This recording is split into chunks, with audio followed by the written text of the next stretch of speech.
Trainee officer অথবা officer পদে নিয়োগ দেবে কাজী ফার্মস গ্রুপ।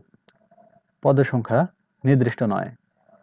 শিক্ষাগত যোগ্যতা: কোনো স্বীকৃত বিশ্ববিদ্যালয় হতে অ্যাকাউন্টিং অথবা ফিন্যান্স অথবা ম্যানেজমেন্টে স্নাতক অথবা মাস্টার্স ডিগ্রি।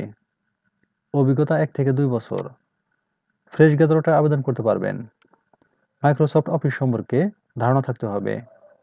গ্রামীণ এলাকায় অবস্থিত ফার্মস বা হ্যাচারিতে কাজ করার মানসিকতা থাকতে হবে। চাকরির দায়িত্বসমূহ এবং কন্টেস্টগুলো ভালোভাবে পড়ে নেবেন। কর্মক্ষেত্র অফিসে। চাকরির ধরন ফুল টাইম।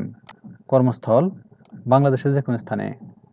আগ্রহী প্রার্থীরা সাম্প্রতি তোলা ছবি সহ সিভি ইমেইলে পাঠাতে পারেন। ইমেইল অ্যাড্রেস ta@kajifarms.com অথবা মাইবিডিজবস অ্যাকাউন্ট থেকেও সিভি পাঠাতে পারেন। ইমেইল সাবজেক্ট লাইনে অবশ্যই পদের নাম উল্লেখ করতে হবে। আবেদনের শেষ তারিখ 17 ফেব্রুয়ারি 2025। সূত্র bidjobs.com। সার্কুলার লিংক কমেন্টে থাকবে। ধন্যবাদ সবাইকে।